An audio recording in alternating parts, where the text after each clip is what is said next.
절명국의 아침이 밝았습니다. 그러나 절명국의 아침은 이름처럼 엄침한 기운이 감돌고 있었어요. 이것은 양쪽 군대가 일촉즉발의 그 긴장감으로 행배해 있는 아침이었기 때문이지요. 여기에 항의 군대에서 지원병들이 또 속속 도착을 하고 있었습니다.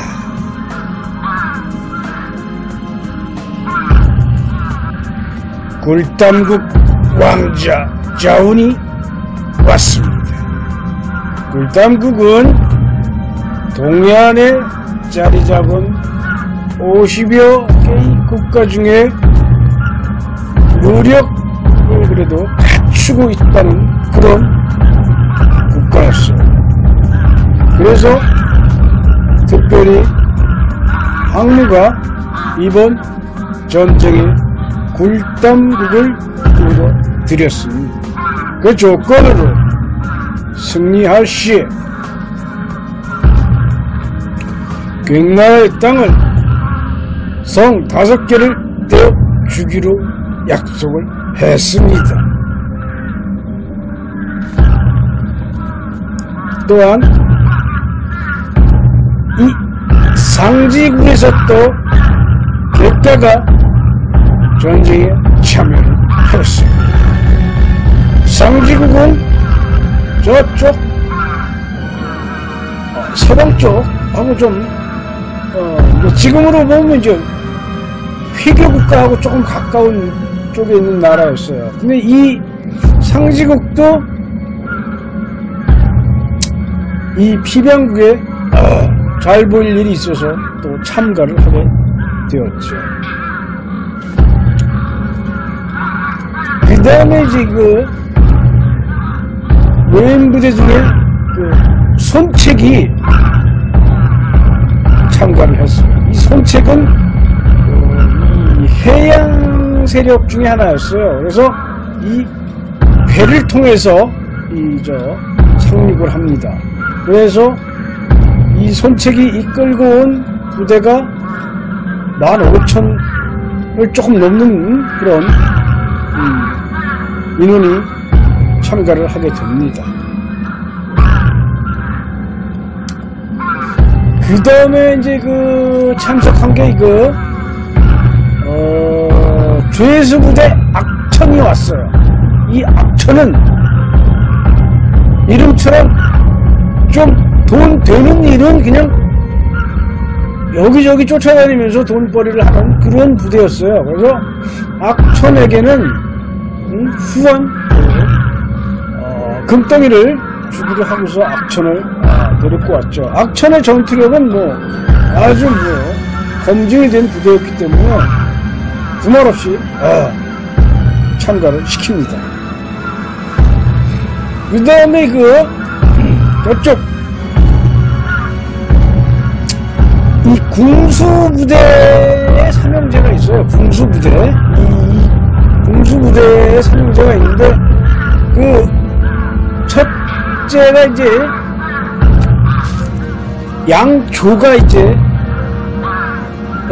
참석을 먼저 이제 하게 되죠. 양조가 맨 위에 형이었고 이 양조의 그 실력을 이게 가르침을 받아가지고 그 밑에 형제가 양위가 있어요. 이 양위도 활에 있어서는 아주 일격이 있는 그런 장수였죠. 그리고 이제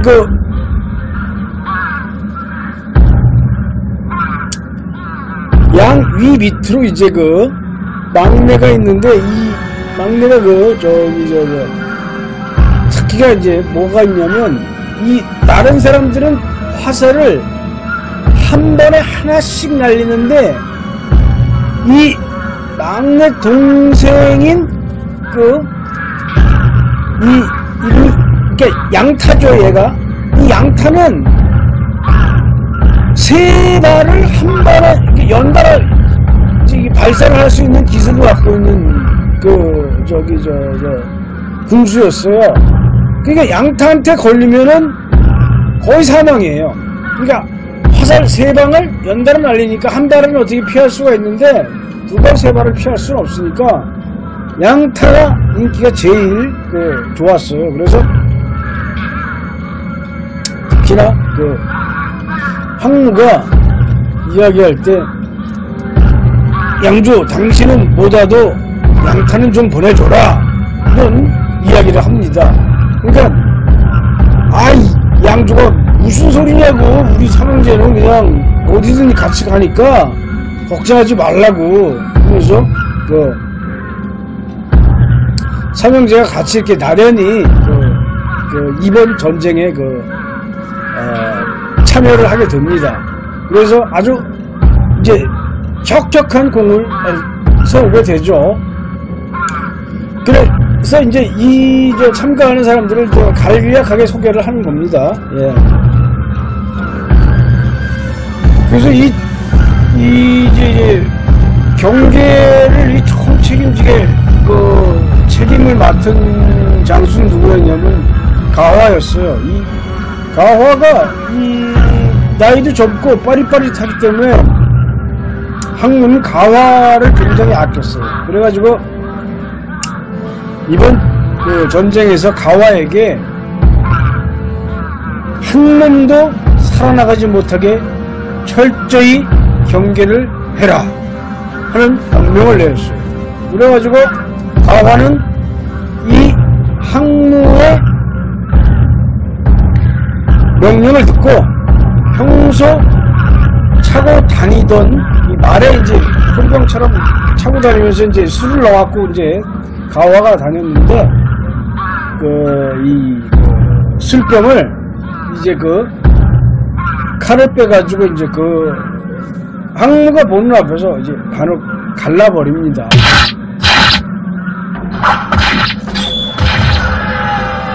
이제 이 광무가 막혀있는 목책을 넘어서 자신의 결사들을 조직을 해가지고 이제 탈출을 시도하려고 이제 그냥 이른 새벽에 글씨 그냥 몇 안 되는 그러니까 말이 다 도망간 게 아니고 한 몇 마리는 그래도 남아있었어요. 왜냐면 말을 말끼리 묶어놓는 경우가 있기 때문에 이거는 이제 말끼리 묶어 있었기 때문에 못 도망갔죠. 그래가지고 몇 마리 일단 다시 이렇게 풀려가지고 이제 목책을 넘어서 이제 탈출을 시도하려고 이제 광무가 이제 자기의 결사들 이끌고 그 목책을 넘어오면서 이제 백병전이 벌어지게 돼요. 그러니까 백병전이 벌어지니까 가화도 이거에 대비를 해서 칼 잘 쓰는 결사대를 조직을 해놨어요. 이 가화도 보통 장수가 아닙니다. 그래가지고 이른 새벽 5시부터 싸움을 시작을 해가지고 종이 가화의 결사대가 전투를 벌이게 돼요. 근데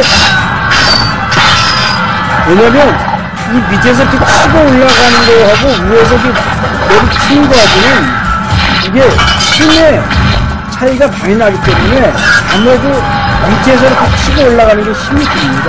그래서 광무가 힘에는 자신이 있다고 자기가 늘 항상 이야기를 했지만 이런 경우에는 탈출을 하지 못해요. 왜냐면 가화가 걸리는 병사들도 가렵부분 병사들이었기 때문에 이건 중과무적이었어요. 이제 가화가 소리치죠. 한 놈도 살아나가지 못할 것이다 하고 이야기를 합니다. 그러니까 그 밑에 있는 수와 장수들이 그냥 소리 들려면서 그냥 용기를 배배해서 또 싸움을 시작하게 됩니다. 그래가지고 아침 5시부터 시작한 싸움이 저녁, 그러니까 해가 질 때까지 싸우는 거예요. 해가 질 때까지 그냥 박봉진하고 머리에서 싸우는데, 그래도 이 방어선을 못 줍니다. 광무가 그렇게 뚫으려고 했는데, 그 목책을 얼마나 목책을 잘 만들어서 이 방어선을 지켰는지 도저히 끊을 수가 없었던 거예요. 그래서 나중에는 지쳐가지고 이 광무의 군사들이 땅바닥에 주저앉게 됩니다. 땅바닥에 주저앉게 되니까 이제 가와가 손짓을 하게 돼요. 가와가 손짓을 하는 걸 딱 보니까 이게 땅바닥에 주저앉은 그 광무의 병사들한테 철기군이 투입이 된 거예요. 이 철기군이 그냥 무적이죠. 왜냐면 나의 한 마리는 이 보병 4명하고 똑같은 전력을 갖고 있기 때문에 이 철기군 또 한 50명만 투입이 돼도 혈기왕성한 보병 400명이 투입이 된 거하고 똑같은 거예요. 근데 이게 다 십리발에 널브러져 있는데 거기다 대고 그냥 철기군을 투입하니까 그냥 일방적인 사륙이에요, 사륙. 이거는 전쟁이라고 전투라고 할 수가 없는 거죠. 사륙을 하는 거예요. 다 그냥 움직이는 건 모두 목을 잘라라. 이게 가와가 명령을 해요. 그러니까 목을 안 자르고 팔 자르면 그건 아주 그냥 나중에 큰 벌을 받는 거예요. 그 정도로 가와가 이번 전투에서 그냥 철두철미하게 광무의 군대를 작살을 내더라. 그러니까 이 철기군이 스피풀도 지나가면서 그냥 에버스터를 하면서 지나가는 거예요. 그러니까 그 광무의 군대는 10명씩 20명씩 이렇게 스크럼을 짜가지고 이렇게 공을 만들고 군댕이를 이렇게 서로 밖으로 하면서 머리끼리 이렇게 붙이고 있었어요. 그러니까 움직이지 못하고 있는 거죠. 그러니까 얼마나 토론을 하죠. 전투니까. 그래가지고 이 철기군이 투입을 해서 썰을 내니까 이제 광무의 기세가 꺾이게 됩니다. 그래서 혈기왕성한 병사들은 모두 죽었어요. 이거는 저기에서 2차 탈출 시대에. 그러고 나서 밤이 되니까 이제 가와의 혈기군이 다시 빠져나오고서 이 목책을 닫게 됐어요. 이런 상태가 이제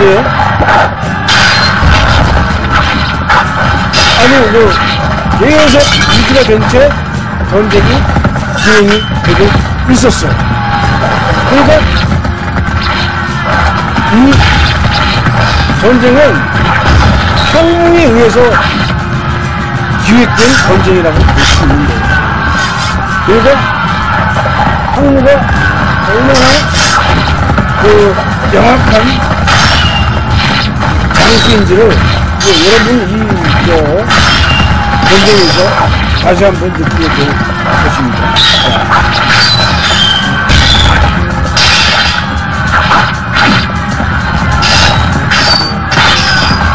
오늘 이야기는 여기까지 하는 걸로 하고, 다음 편에서 또 계속 이 전쟁을 가지고 말씀을 이어가 볼까 합니다. 자, 여러분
흑추, 장승, 팽추 셋이서 이제 고립된 채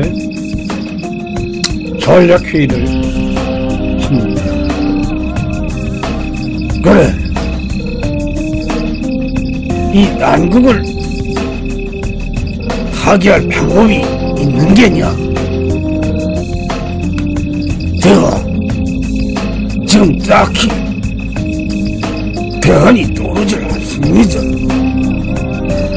난감합니다.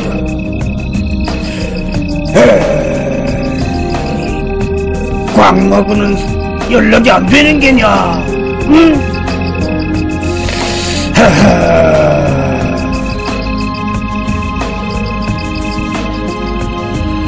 이때 광무는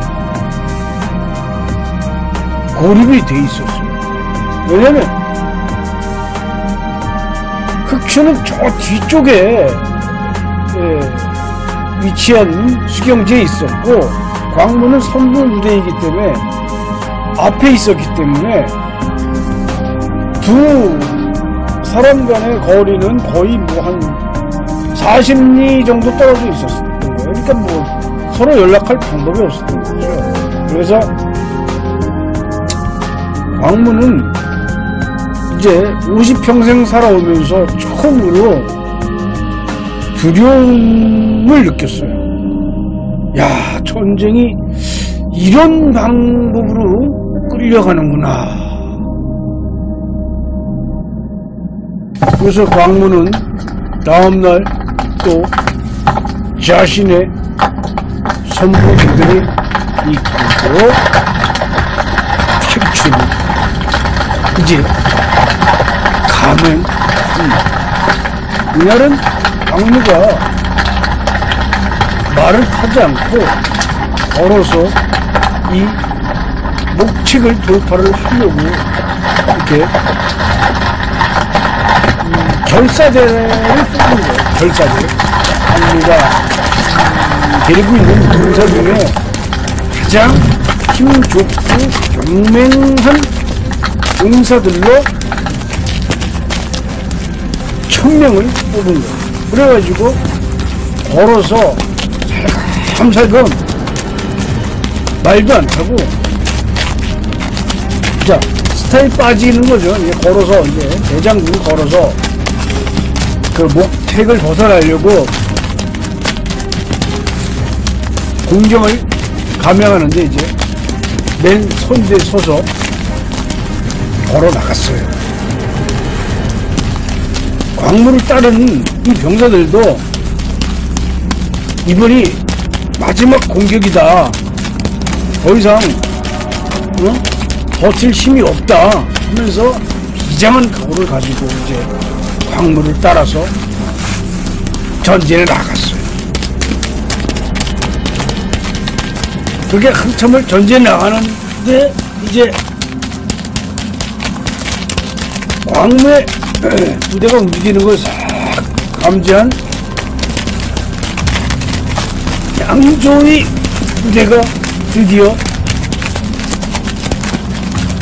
투입이 됐습니다. 양조의 부대는 군수들로 이루어진 부대였습니다. 그러니까 전쟁을 할 땐 이 구분이 돼서 군수 부대, 기갑 부대, 보병 이렇게 이제 분이 돼 있어서 오늘날 그 전쟁하는 거하고 거의 비슷해요. 왜냐면 뭐 이 포병 부대 있고 뭐 미사일 부대 있고 다 이게 각각 이렇게 세분화되어 있듯이 이 당시 2500년 전에도 이렇게 군수 부대는 군수 부대로 말을 탄 기병들은 기병으로 걸어다니는 보병은 보병으로 창을 다리는 창 부대는 또 창 부대로 이렇게 세분화되어 있어서 전쟁을 했어요. 그때 당시에도 2500년 전에도. 그러니까 상당히 이 사람들이 앞선 사람들이에요. 그러니까 이 전쟁에 대해서는 어찌 보면 지금 현대의 우리도 많이 배워야 될 점이 있는 그런 전쟁을 했던 거예요. 그래서 이 군수 부대가 딱 그걸 감지하고서 좌우 대응을 단계를 하면서 쫙 포위를 합니다. 먼저 이제 그 공격을 시작한 게 양조가 발을 달리면서 맨 앞에 걸어오는 광무를 향해서 이제 화살을 날렸어요. 근데 다행히 광부가 맞지를 않고 옆에 있는 병사의 몸에 가서 꽂혀버리는 거예요. 그래서 광부가 아유 뒤로 튀었어요. 그러면서 광부가 막 뒤로 빠지니까 이 병사들도 이제 뒤가는 막 도망가려고 뒤로 오는 쏘니까 뭐 병사들도 그냥 막 뒤에 막 터지는 거죠. 그러니까 양주가 그냥 말을 달리면서 가운데를 치고 들어가는 거예요. 이 말 기병 위에 그 칼을 쏘는 그 군수가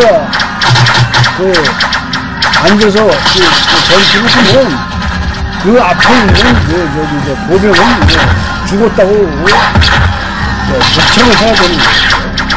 그래서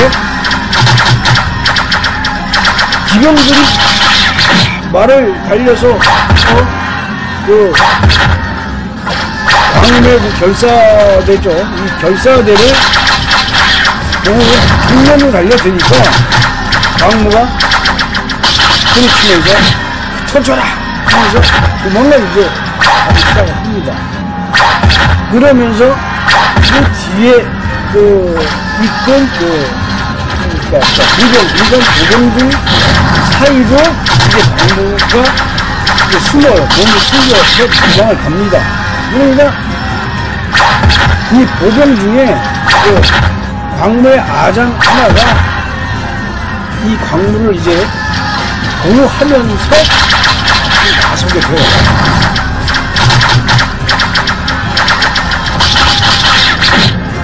이 위험에 빠진 광무를 보고서 가장 먼저 이 관련한 게 그 광무의 아장 팽무였어요. 이 팽무가 누구였냐면 이 장순의 아장이 팽취였는데 이 팽취의 형이었어요. 이건 옛날에는 형제들이 이렇게 입대를 하고 막 그런 경우가 많고 형제끼리 뭐 주요 포지션을 또 이렇게 맡기기도 하고 그랬어요. 왜냐면 일만 사람들이 그렇게밖에 없으니까 저기들을 이렇게 중립 포지션에 잘 지원을 하고 그랬어요. 그래서 한무가 이 자신의 대장 장군을 보호하려고 이제 빨리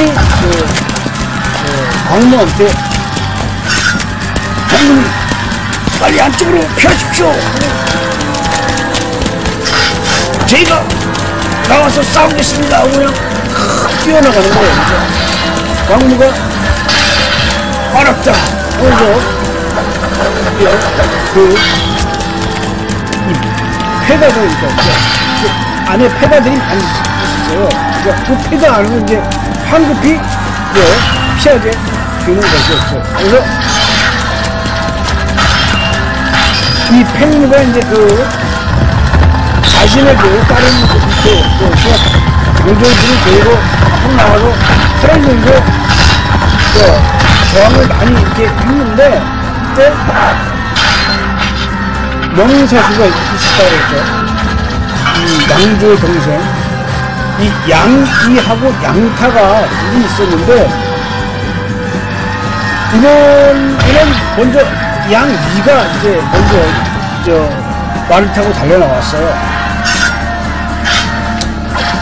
그래서 양이의 실력을 유감없이 또 발휘를 합니다. 그래서 양이가 영국부 5명을 그냥 심장에 화살을 날려가지고 5명을 그 자리에서 이제 즉사를 시키는 그런 정과를 올립니다. 그러니까 양이의 활 실력을 보고서 이 광무의 군사들은 그냥 땅에 얼어붙은 거예요. 발이 떨어지지 않는 거예요. 그냥 이게 도망을 가지도 못하고 아무 전진도 못하고 그냥 배덕을 떨고 있고 그냥 걸어는 그 자리에 서서 그냥 오줌을 싸는 병사도 많이 있었어요. 그러니 뭐 얼마나 겁이 났겠어요. 그냥 화살이 나와서 팍 박히니까. 이 모습을 가와가 멀리서 보고는 아, 저것들이 지금 얼어서 움직이지 못하는구나. 그래서 이 가와가 데리고 있던 기병이 또 200여 구가 있었어요. 이 가와가 데리고 있는 기병들은 어떤 형태로 내복을 할 때 있었냐면, 이게 항로가 처음 만드는 진법 중에 하나가 있는데, 이게 이제 말을 이렇게 목책으로 이렇게 토치카 마냥 이렇게 만들어요, 이렇게. 그래서 그 안에 문을 만들고 그 안에 말이 숨어 있는 거예요. 그냥 저 밖에서 보면은 그냥 목책으로 이루어진 그냥 박스같이 보이는데, 그 안에 이렇게 30마리씩 40마리씩 나누어서 이 박스 안에 갇혀 있었던 거예요. 그래서 그 문을 탁 열면 그냥 그 기병들이 튀어나가서 그 앞에 있는 병사들을 난도질을 합니다. 그리고 나서 다시 후퇴를 하면은 다시 그러니까 박스 같이 생긴, 지금 컨테이너 박스 같이 생긴 거죠. 이 박스 안으로 다시 이 기병들이 다시 들어가요. 그러니까 이 신출기몰한 전법에 광무가 처음 보는 이 전술 전법을 보니까 아주 그냥 넋이 나간 거였어요. 그래가지고 어떻게 군사를 지휘해야 될지를 모르는 거예요. 그 30만이란 되는 그 군사가 그 50이 계곡에서 단도질을 당하고 있었어요. 그러니 얼마나 가슴이 아팠겠어요. 대장군 광무가 이 계곡에서 완전히 참패를 한 그런 결과를 보고 있는 거예요.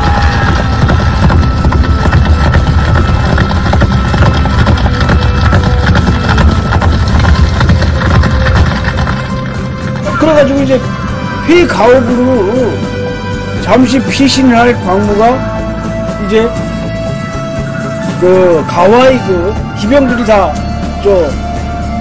다시 박스 안으로 다 들어가 버리고 나니까 자기가 이렇게 나와서 이렇게 봅니다. 그러면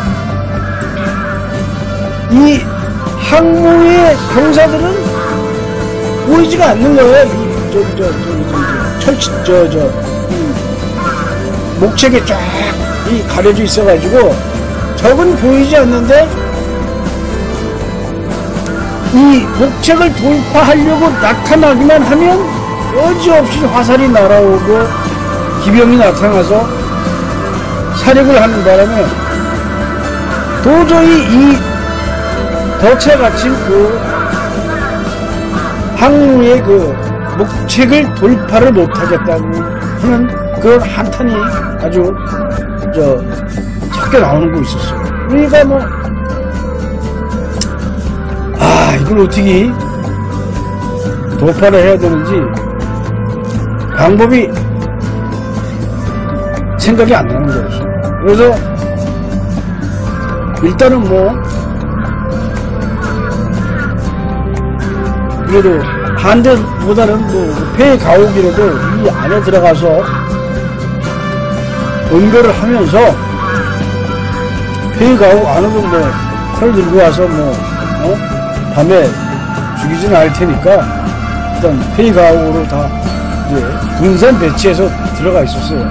근데 이때 이 30만 중에서 일주일이 지나니까 거의 10만의 병사를 이 광무가 잃게 됩니다. 그러니까 상당한 파괴가 있었던 거였어요. 그래서